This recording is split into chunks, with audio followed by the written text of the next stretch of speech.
Hello friends, section 2, question 2, textual passage, reading skill, vocabulary and grammar 20 marks. Dear friends, in our activity sheet, standard 10 English third language, in question number 2, we have to do the activities in two passages, two textual passages, and in that textual passages,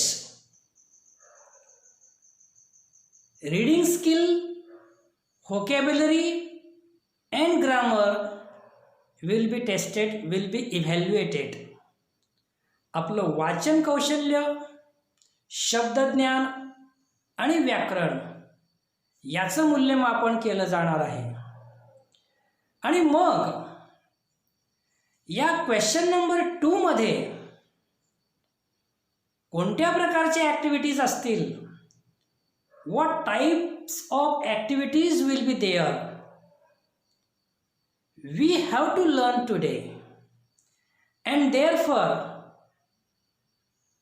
be careful and watch careful. Types of activities based on textual and non-textual passages and credit allotted to them. म्हणजे या question number 2 मध्ये कोणत्या प्रकारच्या activities असतील आणि त्याचं गुणदान कसं असेल हे आपल्याला अभ्यासायचं आहे. चला बघूया. Activity number 1, simple factual activities. Simple means easy to understand, factual real correct. अशा प्रकारची ही ॲक्टिव्हिटी असेल की याचं उत्तर आपल्याला सहज शोधता येईल. आणि अशा प्रकारच्या ॲक्टिव्हिटीजला 2 गुण असतील. आता ॲक्टिव्हिटी 2 ला किती गुण, त्याला देखील 2 गुण. ॲक्टिव्हिटीचे नाव कॉम्प्लेक्स फॅक्च्युअल ॲक्टिव्हिटी. आता कॉम्प्लेक्स म्हणजे काय, difficult to understand. We have to use our thinking power. थोडा विचार आपल्याला करावा लागेल, पॅसेज वाचावं लागेल, शोधावं लागेल. याकरता 2 गुण. Activity 3 based on vocabulary. याला देखील असतील 2 गुण. व्होकॅब्युलरी म्हणजे आपल्या शब्दज्ञानांवरती आधारित. त्यानंतर activity number 4. In activity number 4 it is based on contextual grammar. पॅसेजमध्ये जसा कॉन्टेक्स्ट असेल, जसा संदर्भ असेल त्यावरती आधारित हे ग्रामर असेल आणि याकरता 2 गुण असतील. Activity 5 based on personal response, expressions, creativity and imagination, open ended. यामध्ये आपलं स्वमत, आपलं सादरीकरण, आपली सृजनशीलता आणि कल्पकता याचं मूल्यमापन यामध्ये केले जाणार आहे. तुम्ही उत्तर काय लिहितात याला महत्त्व नसून तुम्ही ते प्रेझेंट कसं करतात, open ended whatever it may be, पण your creativity, imagination and expressions will be tested here. Okay, in this way total 10 marks.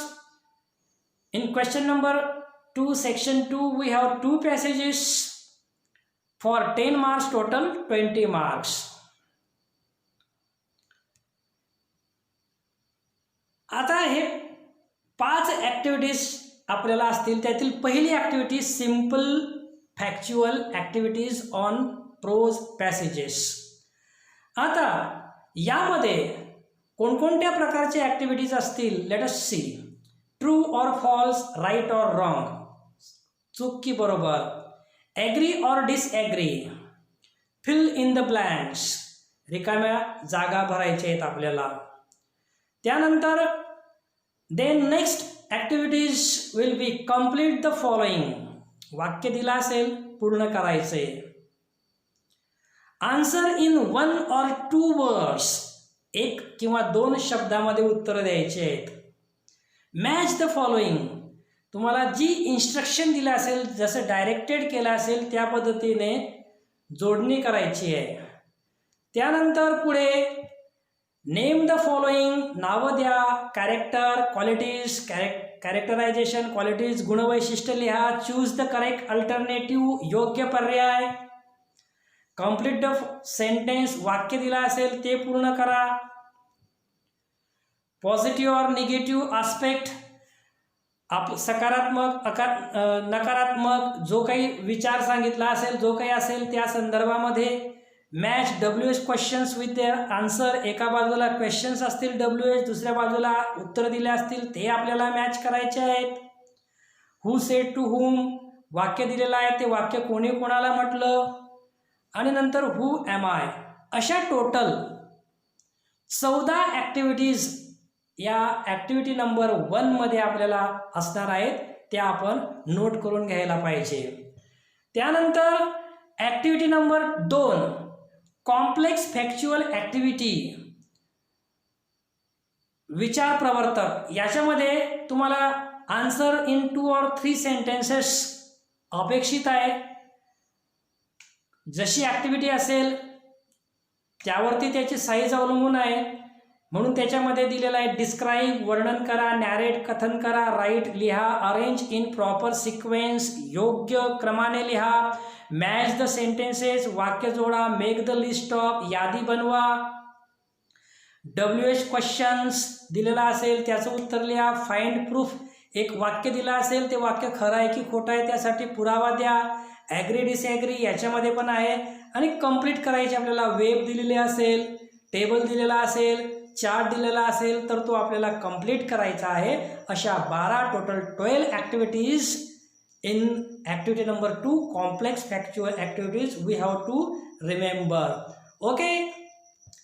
Then activity 3, based on vocabulary on textual and non-textual passages.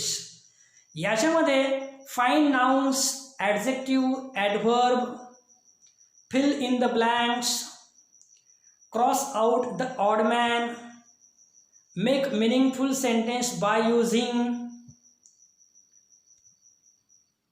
one word for group of words. एक शब्द द्यायचा आहे, अनेक शब्दांना फ्रेजचा वापर करायचा आहे. Using phrase, select proper word, similar pronunciation.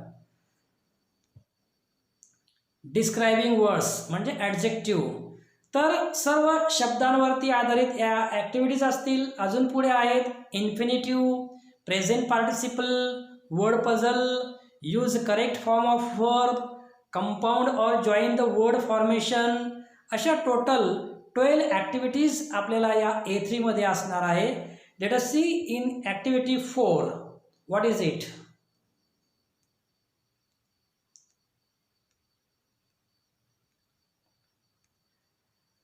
Activity 4, grammar in context on textual and non-textual passages. त्याच्यामध्ये असतील name the conversion of tenses, एका टेन्समधून दुसऱ्या टेन्समध्ये रूपांतर करा.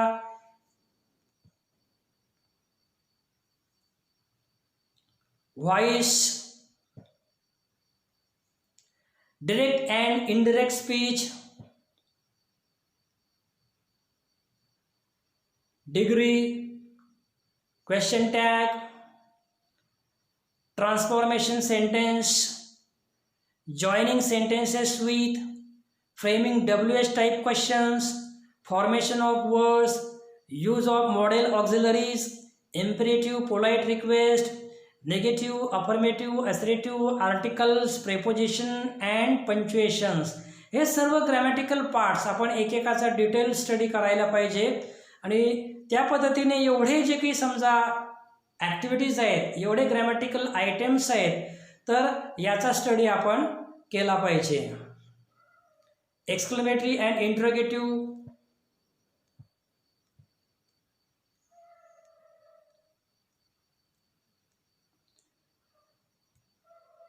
Activity 5 question 2 personal responses on textual and non textual passages.